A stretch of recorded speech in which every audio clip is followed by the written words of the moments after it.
আমি মূলত কথা বলব হচ্ছে ইউকেতে একাডেমিক ডিগ্রি বা একাডেমিক পড়াশোনা। এটা আমি একটু ক্লিয়ার করে নেই। আ মানে হায়ার এডুকেশনের এখানে ২ টা পার্ট। একটা হচ্ছে একাডেমিক আরেকটা হচ্ছে ক্লিনিক্যাল। ক্লিনিক্যাল পার্টটা নিয়ে ডক্টর শুভং বিশ্বাস বলবে। আ বাংলাদেশের ক্ষেত্রে আমাদের কিন্তু ক্লিনিক্যাল এবং একাডেমিকের খুব বেশি পার্থক্য নাই। কিন্তু ইউকেতে এটা অনেক বেশি পার্থক্য। আমরা যেমন এমডি করি বা এমএস করি অ্যা ইউনিভার্সিটি ডিগ্রি নিয়ে এবং সেটাকে ক্লিনিক্যাল কোয়ালিফিকেশন হিসেবে কাউন্ট করা হয়। ইউকেতে কিন্তু ব্যাপারটা এরকম না। ইউকেতে আপনি যদি মাস্টার্স করেন অনকোলজিতে কিংবা পিএইচডি করেন অনকোলজিতে, তার মানে এই না যে আপনি ওই বিষয়ের ক্লিনিক্যাল স্পেশালিস্ট বা আপনি ওই বিষয়ের স্পেশালিস্ট হিসাবে রোগী দেখতে পারেন। সেটার জন্য আপনাকে আলাদা ট্রেনিং করতে হবে, আলাদা অন্য পাথওয়ের মাধ্যমে আসতে হবে। কিন্তু আপনি যদি এইসব বিষয়ে এই মাস্টার্স, পিএইচডি ধরনের একাডেমিক ডিগ্রি নেন, তাহলে আপনার কিছু বেনিফিট আছে যে আপনি নন ক্লিনিক্যাল অনেক জব পাবেন। আপনি গবেষণায় থাকতে পারবেন। আপনি একাডেমিয়াতে অর্থাৎ ইউনিভার্সিটিতে ছাত্র পড়ানো বা এই ধরনের কাজে থাকতে পারবেন। বা ইন্ডাস্ট্রিতে গবেষণায় থাকতে পারবেন। এমনকি আপনি যখন NHS এ আপনি যখন ট্রেনিং পোস্টের আবেদন করবেন, তখন ওই ট্রেনিং পোস্টের জন্য আপনার এই ডিগ্রিগুলো একটা আলাদা পয়েন্ট যোগ করবে। আপনাকে একটা বেনিফিট দিবে যে আ খালি পোস্ট খালি থাকলে আপনার যেন আগে ডাক পড়ে এই ধরনের একটা ক্রাইটেরিয়ার সুযোগ দেবে। তো এই বিষয়গুলো আছে। সাধারণত ইউকেতে ডাক্তাররা আ ক্লিনিক্যালের পাশাপাশি একাডেমিক ডিগ্রিও করেন। আ তো এনিওয়ে আমি আমার প্রেজেন্টেশনটা একটু শেয়ার করছি।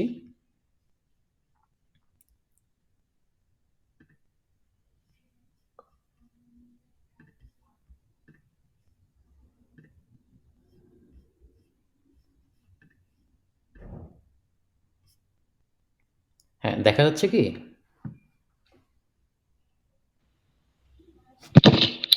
জি ভাই দেখা যাচ্ছে। আচ্ছা, ঠিক আছে। আ তো যেটা হচ্ছে যে ১ম প্রশ্নটা আসে যে হায়ার স্টাডি যদি আমার করতেই হয়, ইউকে কেন? ইউকেতে অনেক অসুবিধা আছে। পিআর পেতে অনেক দেরি হয়, অনেক ধরনের প্রবলেম আছে, খরচও অনেক বেশি। কিন্তু আসলে সহজ কথায় যদি বলি যে ইউকের এডুকেশন সিস্টেমটা সারা বিশ্বে এত বেশি ওয়েল রেপুটেড আ যে ওদের মানে এটা ২০১৩ র হিসাব। এরপরে তো আরো অনেক আগাইছে। টপ 100 ইউনিভার্সিটি যদি আমরা হিসাব করি বিশ্বের ১ম ১০০ টা ১ম সারির ইউনিভার্সিটির মধ্যে ১৮ টাই কিন্তু ইউকেতে। আর ৩০ টা হচ্ছে ইউএসএ তে। আর বাকি দেশগুলোতে দেখেন কোনটাই ১০ এর বেশি নাই। তো ইউকের এডুকেশন আসলে সবসময়ই একটু অন্য পর্যায়ে চিন্তা করা হয় এবং যেহেতু ইংলিশ বেসড সুতরাং পৃথিবীর সব দেশেই এটাকে রিকগনাইজ করা হয়। তো এটা অন্যতম বড় কারণ ইউকেতে মানুষ পড়তে আসে। এর বাইরে আরো কিছু সুবিধা আছে যে মাস্টার্স ১ বছরের। সাধারণত অন্যান্য দেশগুলাতে ২ বছরের মাস্টার্স হয়। ইউকের বেশিরভাগ মাস্টার্সই ১ বছরের। অল্প কিছু মাস্টার্স আছে ২ বছরের। পিএইচডি ৩ থেকে ৪ বছরে শেষ হয়ে যায়। যেটা ইউএসএ তে ৫ বছর ৬ বছরও লাগে। আ মাস্টার্সের পরে ২ বছর পোস্ট স্টাডি ওয়ার্ক পারমিট ওরা দেয়। অর্থাৎ ২ বছর আপনি কাজ করার সুযোগ পাবেন। ভিসা এক্সটেনশন হবে এবং পিএইচডির পরে ৩ বছর সুযোগ পাবেন। আ জব অপরচুনিটি অনেক ধরনের আছে। শুধু ইউকেতেই না, আপনি ইউকে ডিগ্রি করে ইউরোপে চাকরি করতে পারেন, অস্ট্রেলিয়ায় করতে পারেন, কানাডায় করতে পারেন, ইউএসএ তে করতে পারেন। আর মিডল ইস্ট তো আছেই। মাল্টিকালচারাল এনভায়রনমেন্ট সাধারণত মানে ইউকে একটা যেহেতু গ্লোবাল হাব, এখানে অনেক দেশের অনেক কালচার এখানে মিক্সড। সো অনেক ধরনের মানুষের সাথে পরিচয়ের সুযোগ আছে এবং ইউকের একটা বড় অংশ, একটা পপুলেশনের বড় অংশ হচ্ছে সাউথ এশিয়ান। সুতরাং ওই খাবার-দাবার বা কালচারের অভাব আসলে খুব বেশি মনে হয় না। বেশিরভাগ জায়গাতেই আপনি বাংলাদেশী খাবার, বাংলাদেশী মানুষ, বাংলাদেশী কালচার সবই পাবেন। ল্যাঙ্গুয়েজ অবশ্যই ইংলিশ, যেটা ইউরোপে সমস্যা হয় যে ইউরোপের দেশগুলোতে আ বাইরে কথা বলতে গেলে একটু সমস্যা হয়। সেটা ইংল্যান্ডে ওই সমস্যাটা নাই। মোটামুটি ইংলিশ জানলেই আপনি কাজ চালিয়ে নিতে পারবেন। ওয়েদার খুব বেশি এক্সট্রিম না। বাংলাদেশের তুলনায় তো অবশ্যই একটু এক্সট্রিম কিন্তু যেমন আমি এখন কানাডায় আছি, একটা কাজে এসেছি। এখানে টেম্পারেচার এখন -25।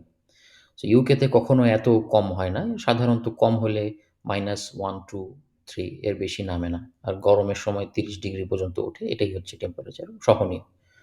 আর এছাড়া ওদের ইউকের যে হেলথ কেয়ার সিস্টেম সারা বিশ্বে সমাদৃত। এটার কাভারেজে আপনি মোটামুটি একটা ফি দিতে হয় শুরুতেই, আইএইচএস ফি। কিন্তু সেটার অধীনে আপনি প্রায় সব ধরনের চিকিৎসাই বিনামূল্যে পাবেন। তো এই সবকিছু মিলে মানুষ আসলে ইউকেতে পড়ার জন্য ১ম পছন্দ হিসেবে অনেকেই চুজ করে। তো ২য় যে জিনিসটা আমাদের মাথায় আসে যে ইউকে যদি যাই, আমরা কোন ইউনিভার্সিটি এবং কোন সাবজেক্টে পড়াশোনা করব? তো এই ক্ষেত্রে আসলে কেউ আপনাকে বলে দিতে পারবে না যে আপনি কোন সাবজেক্টে পড়বেন। এটা সম্পূর্ণই আপনার চয়েস।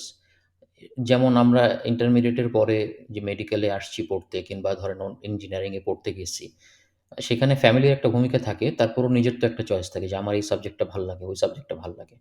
তো সেইরকমভাবে আপনি আপনার চয়েসটা ঠিক করেন যে আপনি কোন সাবজেক্টে পড়তে চান। বায়োমেডিক্যাল সায়েন্সে অসংখ্য সাবজেক্ট আছে।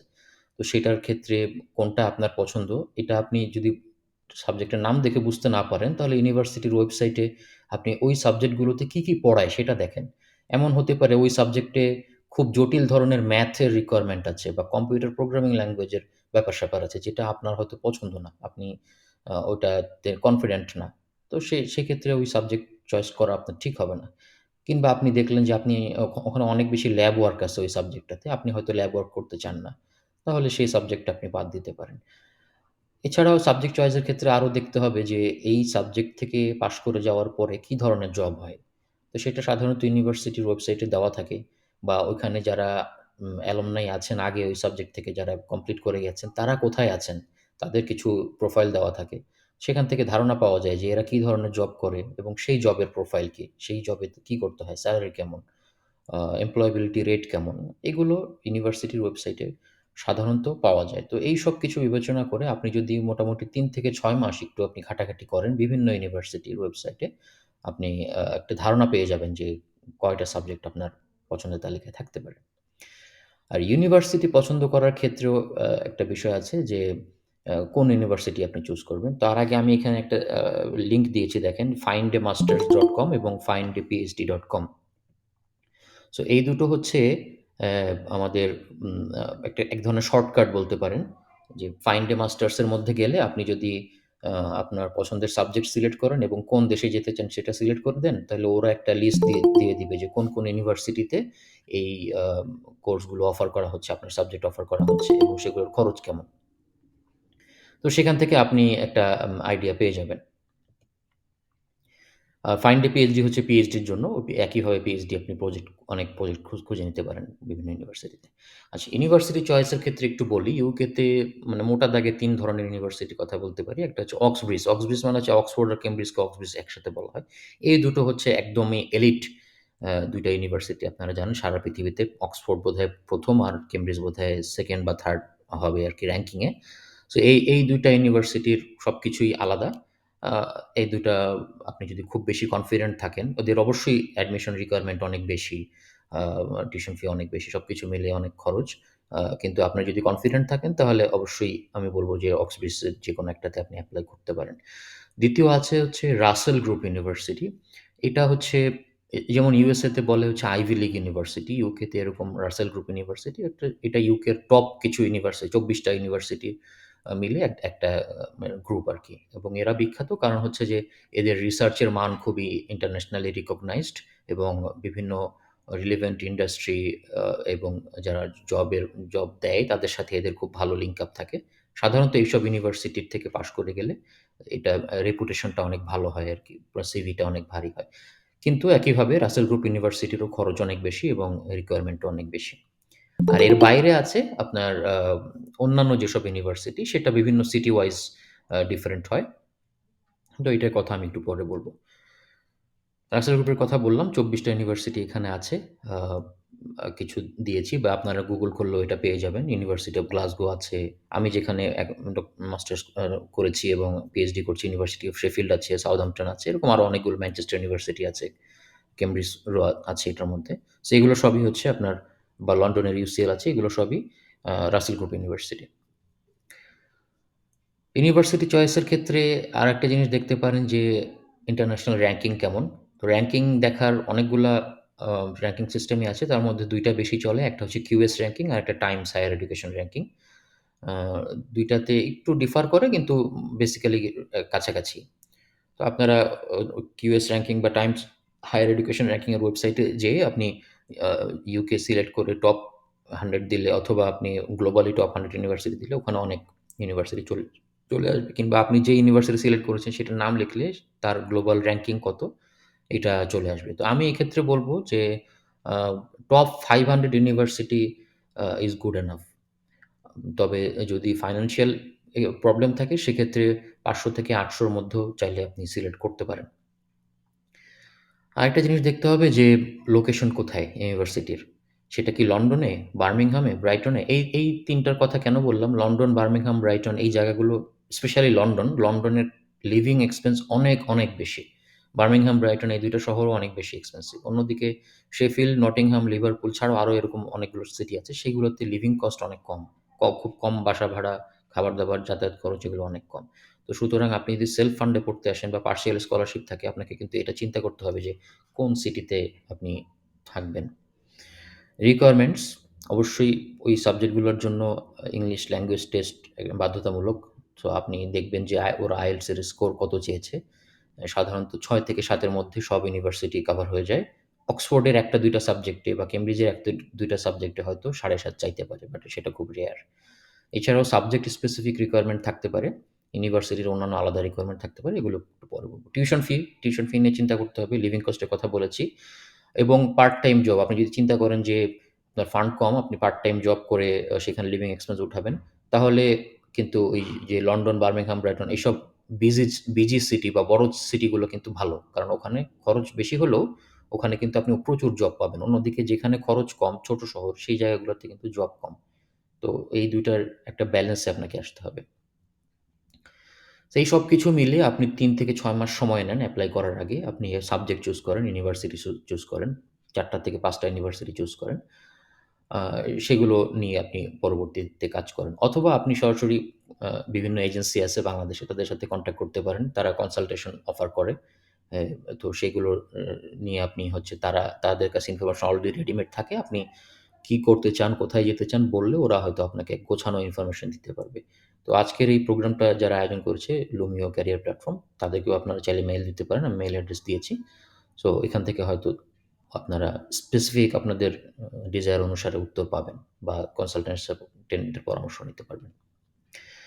আচ্ছা, ইউকেতে একাডেমিক কোর্স আগে বলেছি ২ ধরনের মাস্টার্স আছে, ডক্টরাল আছে। মাস্টার্সের ২ ধরনের আছে। একটা টট বেসড আর একটা হচ্ছে রিসার্চ। টট বেসড হচ্ছে মূলত আপনার লেকচার, ক্লাস বেসড বাংলাদেশে যে ধরনের হয় সেরকম আরকি। এটা মূলত এমএসসি, এমপিএইচ এই ডিগ্রিগুলো টট বেসড। যদিও এখানে একটা থিসিস বা একটা ছোট ডিসার্টেশন থাকে। আর রিসার্চ বেসড মাস্টার ডিগ্রি আছে যেমন এমরেস বা এমফিল সেখানে আপনার রিসার্চের পার্টটা আরেকটু বড় থাকে। এম এ সে এই ২ টেই বেসিক্যালি পার্থক্য এবং সাধারণত ২ টা ডিগ্রি ১ বছর, কিছু, কিছু ক্ষেত্রে ২ বছর হতে পারে। লেকচারগুলো আপনার হচ্ছে প্রতিদিন ২ থেকে ৮ ঘন্টা পর্যন্ত লেকচার হতে পারে। পরীক্ষা সাধারণত বেশিরভাগই অ্যাসাইনমেন্ট বেসড। ঘরে বসে আপনি অ্যাসাইনমেন্ট করবেন, জমা দিবেন এই ধরনের। কিছু রিটেন এক্সাম থাকে। একটা ফাইনাল শর্ট ডিসার্টেশন থাকে এবং শেষ করে ২ বছরের পোস্ট স্টাডি ওয়ার্ক ভিসা পাওয়া যায়। আর ডক্টরালে হচ্ছে আপনার পিএইচডি আছে আর ডিফিল আছে অক্সফোর্ডে। সো এগুলো সাধারণত ৩ থেকে ৪ বছরের।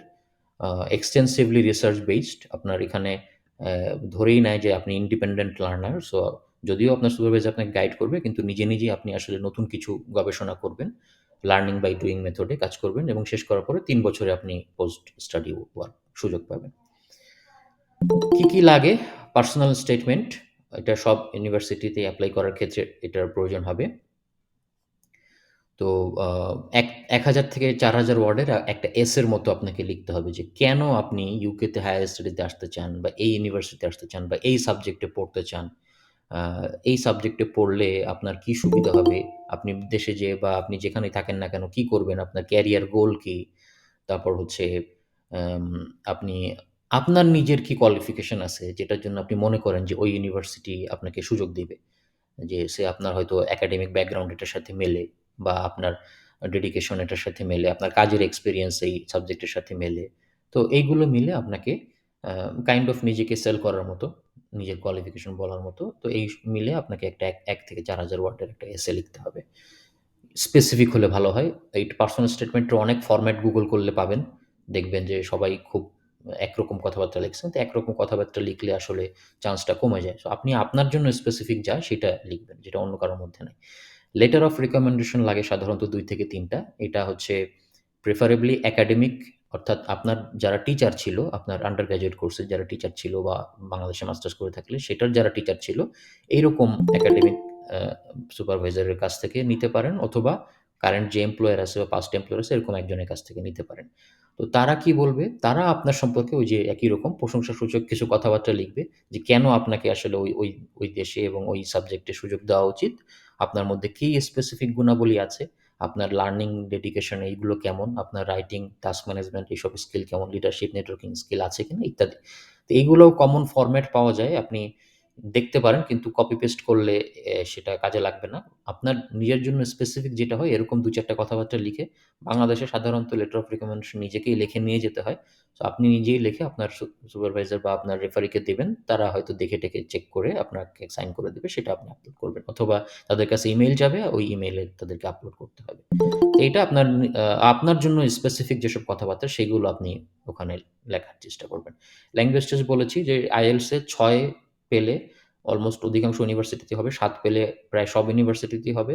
রেয়ারলি ১টা ২টা সাবজেক্টে ১টা ২টা ইউনিভার্সিটিতে ৭.৫ চায়। সেটা খুবই রেয়ার IELTS এর স্কোর। এবং IELTS এর প্রিপারেশন এর জন্য কি করতে হবে এ বিষয়ে আমি আলাদা একটা ওয়েবিনারে বলেছি। আমি চ্যাট বক্সে দিয়ে দিব ওটার লিঙ্কটা আপনারা পরে দেখে নিতে পারেন। একাডেমিক ট্রান্সক্রিপ্ট এবং সার্টিফিকেট লাগবে। আ আ আপনারা যারা ট্রান্সক্রিপ্ট তোলেন নাই, আমি সাজেস্ট করব আপনার ইউনিভার্সিটি যেমন ঢাকা ইউনিভার্সিটি বা রাজশাহী ইউনিভার্সিটি আপনাদের রেজিস্ট্রার বিল্ডিং এ যেয়ে এই ট্রান্সক্রিপ্টটা তুলে নেন। এটা আজীবন কাজে লাগবে যেকোনো হায়ার স্টাডিজ এর জন্য। সো এটা আপনার সাথে থাকতে হবে। আর পিএইচডির জন্য যদি এপ্লাই করেন, সেখানে আপনাকে একটা রিসার্চ প্রপোজাল লিখতে হবে। তো সাধারণত ইউকের বেশিরভাগ PhD project existing project based. তো তাদের একটা ফরম্যাট থাকেই, দেওয়াই থাকে যে তারা এই কাজ করবে, এই হলো এইমস, এই হলো গোল। তো সেইটার মধ্যে আপনি আপনার কিছু এইমস অ্যান্ড অবজেক্টিভ যোগ করে একটা ছোটখাটো প্রপোজাল দাঁড়া করে ফেলতে পারেন। অথবা এমন যদি হয় যে না এক্সিস্টিং কোনো প্রজেক্ট নাই, আপনি কোনো সুপারভাইজারের সাথে কথা বলেছেন, সে আপনার প্রোফাইল দেখে রাজি হয়েছে, সে আপনাকে বলল যে তুমি একটা রিসার্চ প্রপোজাল দাও। তাহলে আপনাকে কমপ্লিটলি নতুন করে একটা রিসার্চ প্রপোজাল আপনাকে জমা দিতে হবে। তো এইজন্য আগে থেকে কিছু বেসিক রিসার্চ নলেজ অবশ্যই থাকা লাগবে। কস্টের কথা বলেছি। টিউশনের আ উম যেটা ওই যে বললাম রাসেল গ্রুপ ইউনিভার্সিটিতে ২০,০০০ থেকে ৩০,০০০ পাউন্ড যেটা আপনি ১০৫ বা ১১০ দিয়ে গুণ করেন, আ প্রায় ২০,০০,০০০ থেকে ৩০,০০,০০০ টাকার মতো পড়ে যায় বছরে।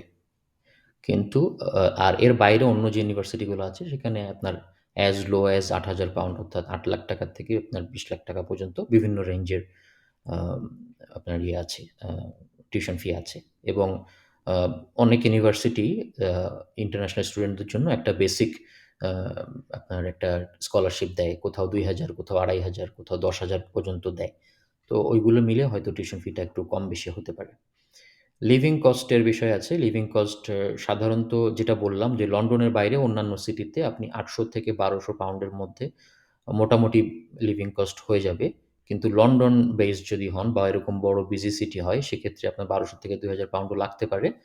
বাট এইটা কিন্তু এভারেজ। আপনি এমন না যে এর চেয়ে কমে থাকতে পারবেন না। যেমন আমি শেফিল্ডে যে বাসায় থাকি সেই বাসার ভাড়া মাত্র ৳২০০।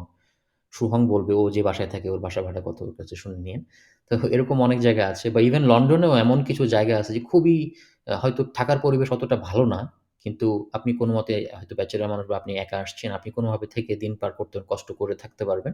সেখানে হয়তো অনেক কম হবে। কিন্তু একটা মোটামুটি লিভিং স্ট্যান্ডার্ড এ থাকতে হলে আপনাকে এই পরিমাণ খরচ করতেই হবে। সেলফ ফান্ডে আপনি আসতে পারেন। আ কারণ হচ্ছে স্কলারশিপ যেহেতু কম্পিটিটিভ, স্কলারশিপ সবাই পাবে না। কিন্তু অনেকে ডেডিকেটেড থাকে যে না আমি ইউকেতেই ক্যারিয়ার করব। আমি ইউকেতেই হয়তো সেটেলমেন্ট এর চিন্তা করব বা ইউকেতে জবের চেষ্টা করব। যে করেই হোক আমাকে আসতে হবে। সেক্ষেত্রে সেলফ ফান্ড অবশ্যই কুইকেস্ট অপশন। আপনারা সেলফ ফান্ডে আসতে পারেন। সেক্ষেত্রে আপনি হিসাব করবেন অবশ্যই যে টিউশন ফি এবং লিভিং কস্ট মিলিয়ে আপনার ১-২ বছরে কত খরচ হবে। পার্ট টাইম জব আপনি করতে পারবেন ইউকেতে স্টুডেন্ট অবস্থায় সপ্তাহে ২০ ঘন্টা।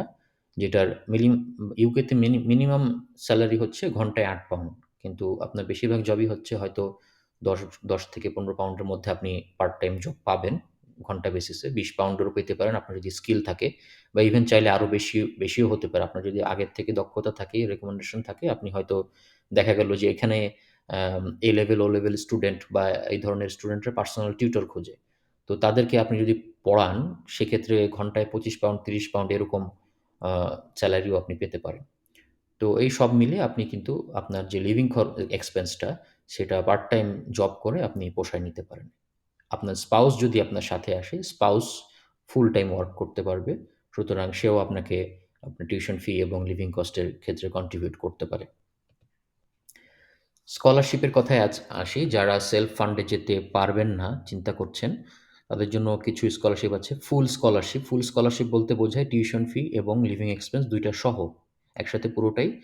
মাস্টার্সের জন্য ইউকের স্কলারশিপ আছে সেভেনিং, তারপর আছে কমনওয়েলথ। কমনওয়েলথের একটা আছে মাস্টার্স স্কলারশিপ, একটা আছে শেয়ার্ড স্কলারশিপ, সেটাও মাস্টার্সের জন্য। আর আরেকটা আছে পিএইচডি স্কলারশিপ, আরেকটা আছে স্প্লিট সাইট। স্প্লিট সাইট মানে আপনি কিছু সময় বাংলাদেশে থাকবেন, কিছু সময় ইউকে থাকবেন, এই ধরনের পিএইচডি। আর এছাড়াও ইউনিভার্সিটিও অনেক সময় ফুল স্কলারশিপ অফার করে, সেটা ইউনিভার্সিটির ওয়েবসাইটে পাওয়া যাবে। পার্শিয়াল কিছু স্কলারশিপ আছে যে হয়তো ইউনিভার্সিটি টিউশন ফির একটা অংশ দিবে বা লিভিং এক্সপেন্সের একটা অংশ দিবে। এই ধরনের ইউনিভার্সিটি স্কলারশিপ থাকে। ওয়েলকাম ট্রাস্ট আছে ইউকের, যেটা হয় আপনার টিউশন ফির ইউকে রেটের টিউশন ফি দিবে। অর্থাৎ ইউকে রেট সাধারণত ইন্টারন্যাশনাল রেটের চেয়ে অর্ধেক হয়। কিন্তু লিভিং এক্সপেন্স আপনাকে বেশি দেবে। সো ওই হিসাবে এটা পার্শিয়াল। এবং এর বাইরেও আরও নানা ধরনের ট্রাস্ট, নানা ধরনের এজেন্সি আছে, তারা কম বেশি স্কলারশিপ দেয়, যেটা ইউনিভার্সিটির ফান্ডিং পেজে গেলে আপনি খোঁজ পাবেন। বাংলাদেশ থেকেও কিছু স্কলারশিপ দেওয়া হয়, যেমন প্রাইম মিনিস্টার ফেলোশিপ। এটা ফুল স্কলারশিপ। এটার বেশ হ্যান্ডসাম অ্যামাউন্ট এরা দেয় টিউশন ফি এবং লিভিং এক্সপেন্স সহ। কিন্তু এটা বেসিক্যালি 70% কোটা হচ্ছে সরকারি কর্মকর্তাদের জন্য এবং ইউনিভার্সিটি টিচারদের জন্য। আ 10-20% সম্ভবত প্রাইভেট ক্যান্ডিডেটদের জন্য। তো সেটা বেশ কম্পিটিটিভ, বুঝতেই পারছেন। এছাড়াও Bangabandhu science and technology fellowship ট্রাস্টের স্কলারশিপ আছে, সেটাও ফুল স্কলারশিপ। এর বাইরেও নানা ধরনের ছোটখাটো স্কলারশিপ বাংলাদেশ থেকে অনেক সময় থাকে। এটা খোঁজ রাখতে ব্রিটিশ কাউন্সিল স্কলারশিপ অনেক সময় থাকে। আপনি গভর্নমেন্ট এমপ্লয়ি যদি হন, গভর্নমেন্ট এমপ্লয়ি হয়ে কি আপনি হায়ার স্টাডির জন্য যেতে পারেন কিনা, এটা অনেকে জিজ্ঞেস করে। আমি নিজে কিন্তু গভর্নমেন্ট এমপ্লয়ি, বিসিএস স্বাস্থ্য ক্যাডারে আছি। আপনি অবশ্যই গভর্নমেন্ট এমপ্লয়ি হয়ে হায়ার স্টাডির জন্য যেতে পারেন।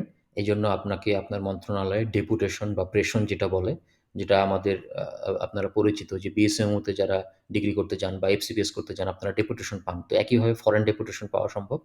সেক্ষেত্রে আপনার ফুল স্যালারি থাকবে এবং আপনি দেশের বাইরে যখন যাবেন সেখানে তো আপনি যদি স্কলারশিপ পান তাহলে সেটাও পাবেন। বাংলাদেশের স্যালারিটাও থাকবে। অথবা আপনি স্টাডি লিভ বা শিক্ষা ছুটি যেটা বলে, শিক্ষা ছুটি নিয়ে যেতে পারেন। শিক্ষা ছুটিতে সাধারণত আ অর্ধগড় বেতন এরকম একটা বিষয় আছে, যে অর্ধেক আপনি হয়তো বেসিকটা পাবেন, আপনি অন্য কিছু পাবেন না। এই ধরনের একটা বিষয় থাকে। আর এই ছুটিগুলো পাবেন কি পাবেন না এটা নির্ভর করে আপনি কোন মিনিস্ট্রির অধীনে কাজ করছেন। তাছাড়া যদি আপনি ইউনিভার্সিটির টিচার হন তাহলে ইউনিভার্সিটির নিজস্ব কিছু রুল থাকে। যেমন জব পার্মানেন্ট হইতে হবে বা আপনার যে ২ বছরের ইনিশিয়াল প্রবেশনারি পিরিয়ড ওটা শেষ হইতে হবে। এরকম বেশ কিছু শর্ত থাকে। আ আচ্ছা, এবং অবশ্যই এটার শর্ত থাকে যে আপনাকে ফিরে আসতে হবে, শেষ করে ফিরে আসতে হবে এবং এসে অন্তত ২ থেকে ৩ বছর আপনাকে আ সরকারি চাকরি করতে হবে। এই ধরনের শর্ত থাকে। ক্যারিয়ার প্রসপেক্ট কি? বেশিরভাগ স্টেম সাবজেক্ট, স্টেম মানে হচ্ছে সায়েন্স, টেকনোলজি, ইঞ্জিনিয়ারিং সাবজেক্ট যেগুলো আছে এগুলোর এমপ্লয়াবিলিটি খুব বেশি। কারণ এগুলো টেকনিক্যাল কাজ। সো এদের অনেক এই ধরনের লোক দরকার। বিশেষ করে ব্রেক্সিটের পরে ইউরোপিয়ান অনেকেই চলে গেছে, ইউরোপে ফিরে গেছে। তো এই ধরনের জবের শূন্যতা তৈরি হয়েছে। সেখানে অনেক সুযোগ আছে। এছাড়াও বিজনেস এবং আর্টস সাবজেক্টেরও অনেক ডিমান্ড আছে যদি আপনি স্কিলফুল হন। স জবটা বেসিক্যালি নির্ভর করে বাংলাদেশেও তাই যে আপনার পার্সোনাল অ্যাবিলিটির উপর। আপনার কমিউনিকেশন স্কিল কেমন? আপনি নিজের স্কিলটাকে কিভাবে আপনি সিভিতে প্রেজেন্ট করছেন বা জব ইন্টারভিউতে কিভাবে প্রেজেন্ট করছেন, এই সব কিছুর উপরে জব নির্ভর করে। মোটেও অসম্ভব না। অনেকেই করছে। ইউকেতে মাস্টার্স করে এখন খুব ভালো জব করছে কিংবা পিএইচডি করে খুব ভালো জব করছে, এমন আছে। আবার অনেকেই আছে যে পিএইচডি করেও ভালো জব পায়নি। কারণ নিজেকে সে উপস্থাপন করতে পারেনি ঠিকভাবে। বাংলাদেশে ফেরত আসতে হয়েছে। তো নির্ভর করবে আপনার আসলে পার্সোনাল স্কিলের উপরে। আ সেলারি আপনি ইউকের আ আপনি যদি মাস্টার্স বা পিএইচডি করেন, আপনার সেলারি এই ২৫,০০০ থেকে ৪০,০০০ পাউন্ড বছরে অ্যা হবে। বা এর চেয়ে বেশিও হতে পারে আপনার স্কিল যদি সেরকম থাকে। বায়োলজিক্যাল সায়েন্স থেকে যারা ডিগ্রি করবেন তারা হচ্ছে রিসার্চ সেক্টরে বা এনএইচএস এ কাজ করতে পারেন, ইউনিভার্সিটিগুলোতে কাজ করতে পারেন, ইন্ডাস্ট্রি আছে, ফার্মা আছে, এমনকি আইটি, ক্রিয়েটিভ এজেন্সি যেমন বিবিসিতে একজন আছে আমার পরিচিত, উনি বায়োলজিক্যাল সায়েন্সে মাস্টার্স পিএইচডি করেছেন। কিন্তু বিবিসিতে উনি বায়োলজি রিলেটেড একটা শো পরিচালনা করেন। তো আ একটু ভিন্ন ধরনের জব কিন্তু আপনার আ একাডেমিক ব্যাকগ্রাউন্ড এর সাথে রিলেটেড। সো এই ধরনের জব আপনি পেতে পারেন। আর পাবলিক হেলথ ইংল্যান্ড ওদের একটা বড় গভর্নমেন্ট বডি, সেখানেও আপনি আ পাবলিক হেলথ রিলেটেড জব করতে পারেন। আমি এখানে কিছু ওয়েবসাইটের লিঙ্ক দিয়েছি। এই জায়গাগুলোতে আপনারা জব এর ডেসক্রিপশন পাবেন, বিভিন্ন জব পাবেন। সো ওই জবগুলোতে কি, কি চায় আপনি যদি দেখেন, কি, কি যোগ্যতা চাচ্ছে, তো সেটা অনুসারে আপনি নিজেকে যদি তৈরি করে নেন, এই জবগুলো পাওয়া সম্ভব। শুধু ইউকে না, ইউকের বাইরে আগেই বলেছি Europe, Australia, middle east, Canada, USA এই সবগুলোতেই আপনি জব পেতে পারেন ইউকের ডিগ্রি দিয়ে। সো এই ছিল মোটামুটি সংক্ষেপে বলা। আ আপনাদের যদি কারো কোনো প্রশ্ন থাকে বলতে পারেন।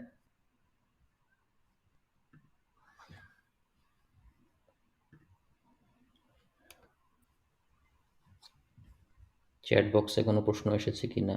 না, দেখতে পাচ্ছি না। আসসালামু আলাইকুম ভাইয়া। হ্যাঁ, ফয়সাল।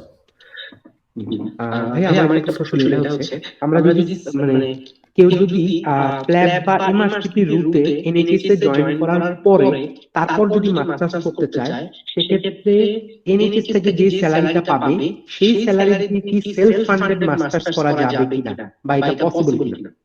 আচ্ছা, এটা শুভং হয়তো উত্তর দিতে পারবে, বাট আমি একটা এক্সাম্পল দিচ্ছি।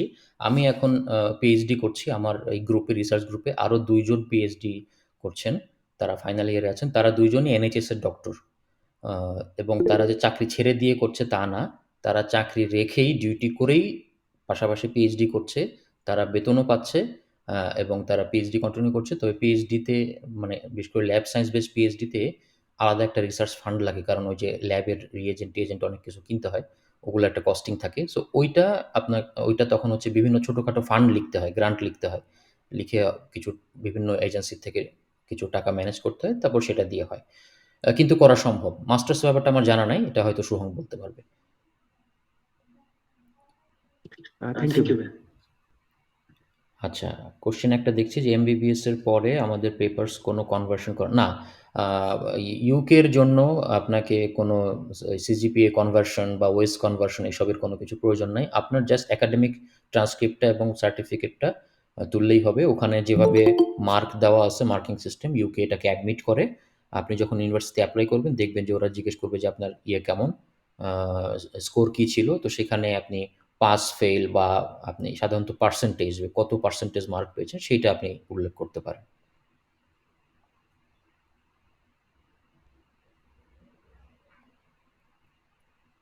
আচ্ছা, প্রভিশনাল সার্টিফিকেট এবং ট্রান্সক্রিপ্ট গ্রান্টেড হবে কিনা? আচ্ছা, এটা ডিপেন্ড করে। আপনি প্রভিশনাল দিয়ে এপ্লাই করতে পারেন। সেক্ষেত্রে ওরা যদি আপনাকে সিলেক্ট করে তাহলে আপনাকে একটা কন্ডিশনাল অফার লেটার দেবে। কন্ডিশনাল অফার লেটারে লেখা থাকবে যে আপনার এই অফার লেটারটা কার্যকরী হবে যখন আপনি আপনার ফাইনাল ট্রান্সক্রিপ্ট এবং সার্টিফিকেটটা শো করতে পারবেন। এরকম একটা শর্ত দেওয়া থাকে। আবার কিছু আরেকটা জিনিস বলে নেই। কিছু ইউনিভার্সিটির সাবজেক্টে বলা থাকে যে আপনার আন্ডার গ্র্যাজুয়েট কারিকুলামে এই সাবজেক্টের এত ঘন্টার ক্লাস থাকতে হবে। যেমন ধরেন স্ট্যাটিস্টিক্সের এত ঘন্টার ক্লাস এরকম থাকতে পারে। তো সেইটা আপনি সিওর হবেন কিভাবে? আমাদের যে কারিকুলাম আছে, আমাদের বিএমডিসির ওয়েবসাইটে আপনি কারিকুলাম পাবেন। তো কারিকুলামে কিন্তু আপনি দেখতে পারেন যে কয় ঘন্টা কি সাবজেক্টের ক্লাস হয়েছে। তো ওইটার যদি কাছাকাছি কিছু থাকে, ওই কারিকুলাম কিন্তু ওদেরকে পাঠায় দিতে পারেন। তখন ওরা বুঝবে যে আপনার এই রিলেটেড কোনো কোর্স করা আছে কিনা। আচ্ছা, আমি আর প্রশ্ন না থাকলে আমি শুভংকে অনুরোধ করব পরের ক্লিনিক্যাল পার্টটা নিয়ে কথা বলার জন্য।